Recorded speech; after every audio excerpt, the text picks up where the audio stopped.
Hello everyone. आज के in news का हमारा जो टॉपिक है वो पर्यावरणीय मुद्दों से जुड़ा हुआ है। अब ये पर्यावरणीय मुद्दे क्या है, क्या खबर है, इसको देखने के लिए पहले हम अपनी न्यूज़ देखेंगे, लेकिन उससे पहले आप सभी के लिए एक खुशखबरी है।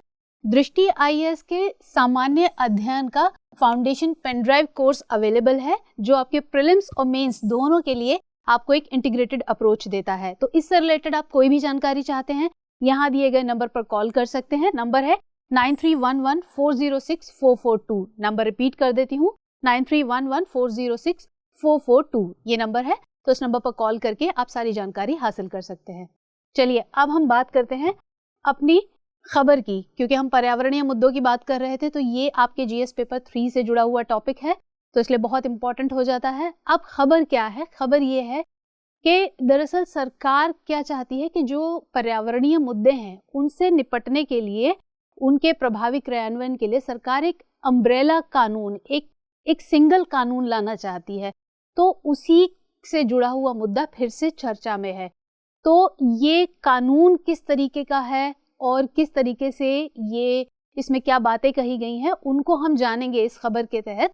लेकिन उससे पहले हम कुछ की पॉइंट्स या मुख्य बिंदुओं की बात करेंगे जो कि इस खबर के तहत कही गई है। उसके बाद हम उससे जुड़े हुए आगे के पॉइंट्स पर बात करेंगे, यानी कि जो इसके अंदर जो अधिसूचना की बात की गई है, यानी पर्यावरण प्रभाव आकलन ड्राफ्ट अधिसूचना 2020 की इसमें बात की गई है।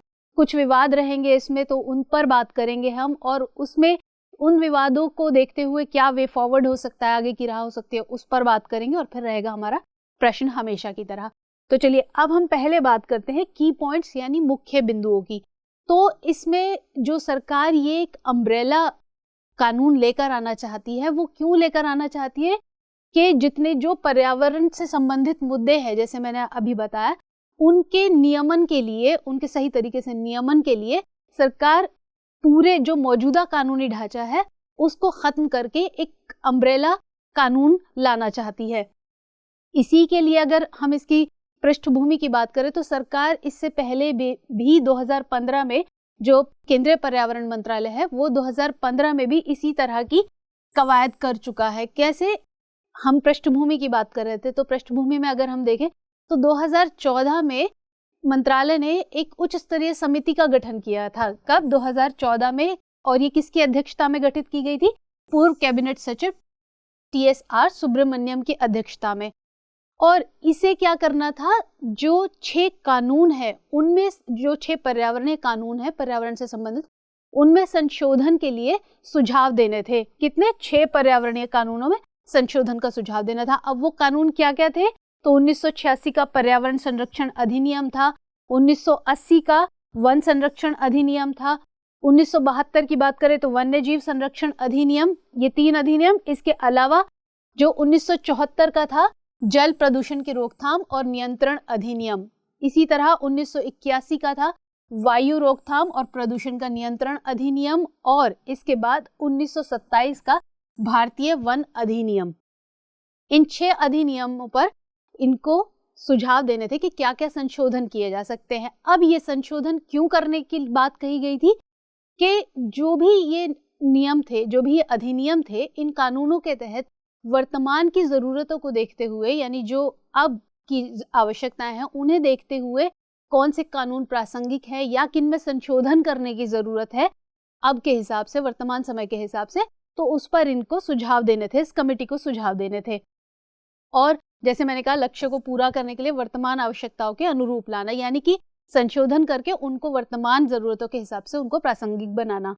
तो और इसमें जो कमेटी थी, इसने क्या सुझाव दिया कि जो पर्यावरण संरक्षण अधिनियम है उसको संशोधित कर दिया जाए, और उसमें 2 कानून कौन कौन से? 1977 का जल अधिनियम और 1981 का वायु अधिनियम, जिसकी हम अभी ऊपर बात कर रहे थे। इन दोनों अधिनियमों के जो प्रासंगिक, यानी कि जो वर्तमान समय के हिसाब से भी जो रेलेवेंट है, सिग्निफिकेंट है, उन प्रावधानों को इस कानून के अंदर शामिल कर लिया जाए। इसको संशोधित इस तरीके से करके इन दोनों अधिनियम के कुछ प्रावधानों को, प्रासंगिक प्रावधानों को इसमें शामिल कर लिया जाए। और उसके बाद जब ये संशोधित अधिनियम लागू हो, यानी कि संशोधित EPA 1986, ये पर्यावरण संरक्षण अधिनियम 1986 की बात हो रही थी, तो जब ये लागू हो संशोधित अधिनियम, तो उसके बाद ये जो दोनों कानून है 77 और 1981 का जल और वायु अधिनियम, इन दोनों को निरस्त कर दिया जाए। तो ये इसमें बात कही गई थी। इसके अलावा क्या कहा गया था, इसमें एक अम्ब्रेला कानून की जो हम बात कर रहे थे अभी शुरू से ही कि सरकार का इस तरीके का एक अम्ब्रेला कानून बनाना चाहती है, एक सिंगल कानून, एकल कानून बनाना चाहती है। किसकी बात कही गई? एल्मा की, पर्यावरणीय कानून प्रबंधन अधिनियम, यानी कि एल्मा को बनाने की इसमें सिफारिश की गई। और इसमें ये कानून किनकी 3 अधिनियमों की जगह लेगा, वायु अधिनियम 1981, जल अधिनियम 1974 और पर्यावरण संरक्षण अधिनियम 1986। तो ये एल्मा इन 3 की जगह लेगा। और इस एल्मा के तहत 2 प्राधिकरणों के बनाने का भी इसमें प्रावधान किया गया। इसके बनाने की बात कही गई। वो 2 प्राधिकरण कौन कौन से हैं? राष्ट्रीय स्तर पर नेमा और राज्य स्तर पर सेमा। राष्ट्रीय स्तर पर नेमा यानी नेशनल एनवायरमेंट मैनेजमेंट अथॉरिटी, नेमा राष्ट्रीय पर्यावरण प्रबंधन प्राधिकरण, नेमा हो गया। और राज्य स्तर पर जिसकी बात कर रहे थे, राज्य पर्यावरण प्रबंधन प्राधिकरण यानी सेमा, इनके निर्माण की इसमें बात कही गई थी। तो ये जो हम बात कर रहे थे कि इसमें इनकी बात की गई, कानूनों की इनकी बात की गई कि एक नया अम्ब्रेला कानून, एक एकल कानून लेकर आया जाए एल्मा की बात। इसके लिए जब अब सिफारिशें पेश कर दी, तो जब कमेटी ने अपनी सिफारिशें पेश कर दी, तो मंत्रालय ने क्या किया, जो एल्मा की इसमें बात की गई थी एक अम्ब्रेला कानून की, उसके लिए मसौदा तैयार करने के लिए कुछ निजी लॉ फर्म्स और कंसल्टेंसीज को इसका काम सौंप दिया गया कि ये मसौदा तैयार किया जाए। उन्होंने मसौदा तैयार करके जब मंत्रालय को सौंप दिया, तो उसके बाद अक्टूबर 2015 में इसे पब्लिक सजेशंस के लिए यानी सार्वजनिक टिप्पणियों के लिए मसौदा जारी कर दिया गया। हालांकि बाद में इस मसौदे को रिजेक्ट कर दिया गया क्योंकि कानून की सही तरीके से इसमें समझ को देखते हुए कुछ खामियां पाई गई, तो उसको देखते हुए मसौदा खारिज कर दिया गया। अब इस जो हम कमेटी की बात कर रहे थे और एक अम्ब्रेला कानून की बात कर रहे हैं, इसको लेकर आलोचक और पर्यावरणविद जो हैं वो उनके बीच इसको लेकर काफी विवाद है। अब और इस विवाद को देखते हुए भी उनका मानना है कि इसमें काफी सारी खामियां हैं। और इसके बाद जैसे जब कोई भी कानून आता है, कोई भी पर्यावरण से संबंधित कोई भी प्रोजेक्ट्स लाए जाते हैं, तो उनके प्रभाव के आकलन के लिए एक अधिसूचना जारी की जाती है। जैसे कि 2006 में जारी की अधिसूचना, EIA अधिसूचना 2006। उसके बाद वर्तमान के संदर्भ में EIA ड्राफ्ट अधिसूचना 2020 जारी की गई। तो आलोचकों का मानना है कि जो ये कानून की बात की जा रही है, ये तो है ही अपने आप में, काफी इसमें कमियां हैं, खामियां हैं उनके मुताबिक। साथ साथ जो ये अधिसूचना है 2020 की, ये भी इसको कहीं ना कहीं कमजोर करती है। अब वो विवाद क्या है, किस बात को लेकर आलोचकों के बीच में मतभेद है, या वो किस बात को लेकर सहमत नहीं है इसके प्रावधानों से, और तो उस सब को हम जानेंगे। लेकिन उससे पहले हम जो 2020 की अधिसूचना है इसके बारे में थोड़ा सा जान लेते हैं कि वो क्या है। तो उस अधिसूचना की अब हम बात करते हैं। तो ये जो अधिसूचना है इसकी बात करें तो पर्यावरण संरक्षण अधिनियम 1986 के तहत केंद्र सरकार को ये शक्ति है प्राप्त है कि वो इसके तहत मसौदा जारी कर सकती है, यानी ड्राफ्ट जारी कर सकती है। और सरकार का ये कहना है कि जो नई अधिसूचना है वो जरूरी है किस चीज के लिए, जो पूरी प्रोसेस है उसको और ज्यादा पारदर्शी और उपयुक्त बनाने के लिए ये नई अधिसूचना कारगर साबित होगी। लेकिन फिर भी जैसे हम बात कर रहे थे कि आलोचक है, पर्यावरणविद है और लोगों के बीच इसको लेकर काफी विवाद है। अब वो विवाद किस तरीके से है, तो उससे रिलेटेड हम विवाद पर बात करते हैं। तो अगर पिछले साल की बात करें तो पिछले साल इस अधिसूचना को लेकर सरकार को 1.7 मिलियन से भी ज्यादा आपत्तियां, टिप्पणियां और सुझाव प्राप्त हुए थे। और इसमें इस अधिसूचना को लेकर काफी विरोध देखा गया था। तो ये इस मसौदे को लेकर थे, 2020 की अधिसूचना मसौदा था, इसको लेकर ये सुझाव, टिप्पणियां और ये आपत्तियां जाहिर की गई थी। अब विशेषज्ञों का मानना है, जो विशेषज्ञ जिन पॉइंट्स को लेकर ये मानते हैं कि क्यों ये विवादास्पद है, क्यों इसको लेकर विवाद है, तो सबसे पहला तो कार्यतर पर्यावरणीय मंजूरी, यानी कि इसका मतलब ये हुआ जो प्रोजेक्ट्स हैं उनको पोस्ट फैक्टो अप्रूवल, यानी कि पहले जो भी प्रोजेक्ट्स चल रहे हैं, पहले से ही चल रहे हैं बिना पर्यावरणीय मंजूरी के, बाद में भी वो भले ही चल रहे हैं बिना पर्यावरणीय मंजूरी के, लेकिन बाद में भी वो पर्यावरण मंजूरी प्राप्त कर सकते हैं, उसके लिए आवेदन कर सकते हैं। अब इससे जो एक्सपर्ट्स हैं उनका ये मानना है कि इससे क्या होगा कि ऐसी कंपनी और इंडस्ट्रीज भी इस तरह के क्लियरेंस के लिए अप्लाई कर सकेंगी जो कहीं ना कहीं जो पर्यावरण नियम है उनका उल्लंघन करती आ रही हैं, क्योंकि पहले से ही जो प्रोजेक्ट जिनको मंजूरी मिली ही नहीं, अगर वो काम कर रहे हैं और उसके बाद वो अप्लाई कर सकते हैं क्लियरेंस के लिए, तो इससे तो इस तरीके की संभावना कहीं ना कहीं ज्यादा रहेगी ही कि नियम भले ही टूट रहे हैं लेकिन बाद में फिर उसके लिए क्लियरेंस के लिए अप्लाई कर दिया जाए और उनको क्लियरेंस मिल जाएगा। इसके अलावा जो इसके तहत क्या बात कही गई है कि जो वानिकी परियोजनाएं हैं उसमें पब्लिक प्राइवेट पार्टनरशिप को भी लाया जाएगा।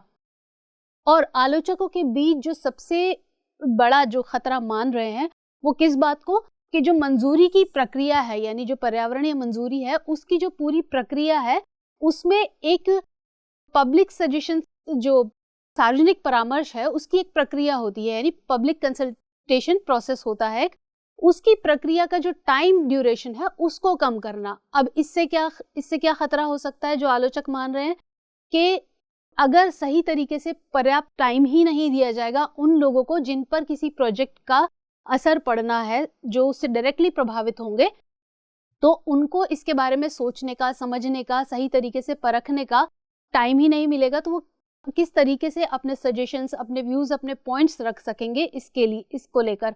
तो उससे एक जो उसमें जो पूरी EIA का प्रोसेस है उसमें कहाँ ट्रांसपेरेंसी रह जाएगी, तो उससे वो पूरी जो पब्लिक हियरिंग है उसके क्या मायने रह जाएंगे। और अगर एक मीनिंगफुल पब्लिक हियरिंग ही नहीं होगी तो जो पूरा EIA प्रोसेस है वो उसमें कहाँ ट्रांसपेरेंसी रह गई, कहाँ उसमें क्रेडिबिलिटी रह गई। तो ये पर्यावरणविदों का ये मानना है और आलोचकों का ये मानना है।